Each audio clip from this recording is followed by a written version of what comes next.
letra A. La letra A, que es alveolata. El grupo alveolata, más que nada, conformado por dinoflagelados, se distingue justamente por el tipo, estos alvéolos que tiene debajo de su membrana.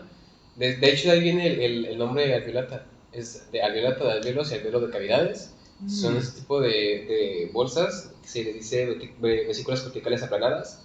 Y son un tipo de saco membranosos que justamente se ubican debajo de la membrana celular. Pueden llevar a cabo varias funciones, pueden funcionar como soportes estructurales en caso de que contengan proteínas, pueden también llegar a formar una teca si es que estas guardan o almacenan celulosa, y esto lo hacen mediante absorción, ya sea de predación o del medio. También pueden fusionarse en casos de cuando estén durante su movimiento, las vesículas pueden llegar a fusionarse para poder otorgar soporte, ya que estas se deslizan con movimientos, es parecido al movimiento ameboide, pero no es exactamente igual, se puede decir, se considera movimiento ameboide. Una especie de movimiento ameboide. Es algo así, es curioso. Ahora, una de sus características como que más especiales son sus mitocondrias crestadas, que a diferencia de mitocondrias en otro tipo de organismos, son, o sea, por ejemplo, las células animales y vegetales suelen tener mitocondrias alveoladas, suelen tener mitocondrias lamelares. Las mitocondrias lamelares son este tipo de mitocondrias que tienen como estas formas, ¿no? Como si como si tú arrogaras una hoja sobre sí misma, esto. Ok. Hicieras así ondas. Interesante. En cambio, las mitocondrias de los alveolados son túbulos. Son túbulos atravesando la mayoría de la mitocondria. Y esto les ayuda, como se mueven a grandes velocidades, se otorga tanto soporte a la mitocondria como soporte al protista, como ya una unidad general.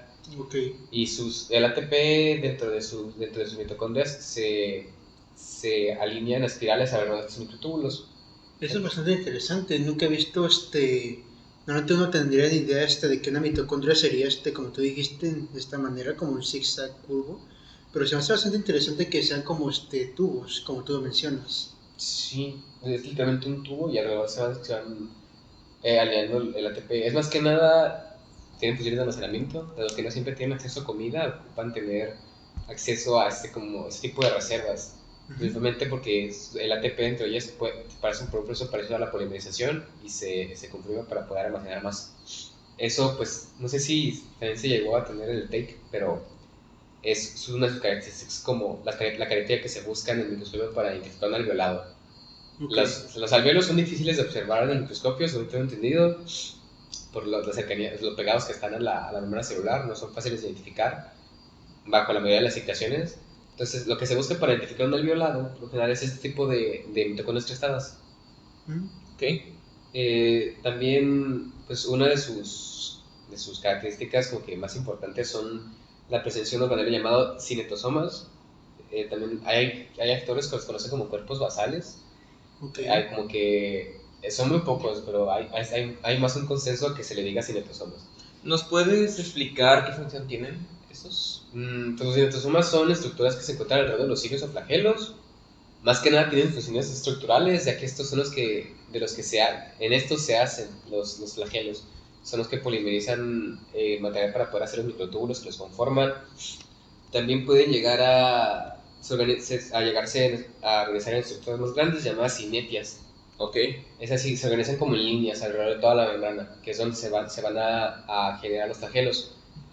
Y ya en base a estas cinetias de ellos liberan unas pequeñas fibras llamadas fibras citodesmales. Este tipo de fibras actúan como un tipo de sistema nervioso bastante primitivo, decir verdad, todo lo que permite que los flagelos del protozoario se muevan de manera ¿Helicoidal? helicoidal, sí, pero también que es más que nada por el motor celular. Pero que se mueva de forma coordinada. Así va. Hace que se mueva de manera coordinada, así se produce un movimiento constante y es más energéticamente eficiente. Y dentro del grupo, pues hay varios tipos de alimentación. Hay fotótrofos, hay autótrofos de medio, se alimentan de nutrientes presentes en el medio, suspendidos en el agua. Generalmente hay heterótrofos, Estos cuales tienen varios tipos de medios para poder alimentarse. Pueden ser misocitosis, fagocitosis, y en los pocos anticomplejos que hay dentro del grupo de alveolados, pueden evolucionar a estructuras que se les conoce como rótreas o micronemas. Y a menudo estas estructuras se agrupan alrededor de los flagelos para poder facilitar su alimentación. Dentro de los autótrofos, pues podemos encontrar muchos parásitos. Por lo general, los dinoflagelados que están de este grupo parasitan corales. Suelen ser parásitos en corales. Y también dentro de este grupo se encuentra el microorganismo que produce las mareas rojas, las tan famosas mareas rojas. Entonces también pueden producir toxinas, que en este caso pueden producir reacciones alérgicas, incluso la muerte de un grupo pequeño de seres humanos. Mira que eso no me lo esperaba, porque es un tema del que tanto se habla, pero siento que se trata muy superficialmente, no se adentra tanto en las causas, por ejemplo, en este caso de las mareas rojas. ¿No sabes algo de esponjas? Esponjas, no, pues me gustaría darle como el gusto al profesor Eric. En este caso no es que haya relaciones ya sean parasitas o simbióticas con las esponjas. De hecho, sí se olvidó mencionar, no solo parasitan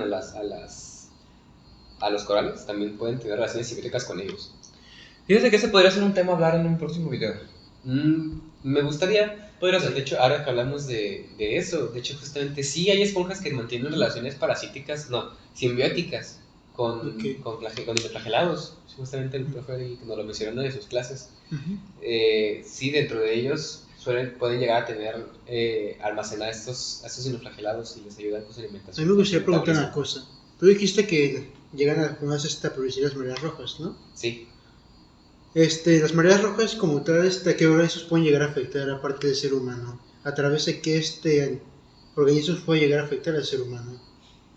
Pues así que tú digas, depende. Es que las mareas rojas se producen por lo general cuando se liberan. Para empezar, los organismos que producen las materias rojas son heterótrofos. Okay. Se puede decir que son autótrofos ya que obtienen su alimento del medio. Es por eso que cuando se liberan como, ¿cómo se dice con lo que se alimentan las plantas? Fotosíntesis. No. Se alimentan principalmente de luz solar y CO2 y sueltan oxígeno. Lo que se les otorga en las granjas. Fertilizantes. Pero eso. Cuando se liberan fertilizantes a mar abierto es que hay más que se aumentan el número de mareas rojas. Claro, porque se nutren de más. Se entonces se reproducen mucho. Okay. Parecen conejos. El chiste es que son autótrofos, se alimentan en el medio, no ocupan depredar a otro tipo de organismos. Son de vida libre, o sea, se mueven con las mareas por lo general. Ok, muy interesante, muchas gracias. Y ya pues pueden tener toxinas. O sea, su metabolismo, uno de los productos son toxinas. La verdad es que no recuerdo bien, no había ese lado, no investigué. Sí, de hecho, Mari Carmen nos mencionó qué tipo de toxinas eran en el semestre pasado. Sí. Pero no, el tipo de toxinas específico que producen no, pero sí pueden producir irritación, enrojecimiento de la piel. En caso de que haya, pueden llegar a cerrar la anafilaxia, ¿no? Ajá, pueden producir anafilaxia. Y se recomienda también que cuando haya mareas rojas no se pesque. O sea, el pescado que ha estado expuesto a la marea roja no es viable para el consumo. También se debe de evitar consumir mariscos como bivalvos, ¿no? Más que nada filtradores como ostiones. Sí, en las épocas del año donde se dan las siembras, sí, porque es cuando los agricultores liberan más tipo de desechos al mar. Es bueno tenerlo en cuenta, que me gustan mucho los ostiones, así que se puede. Ya sabemos cuándo evitarlos. Muchas gracias.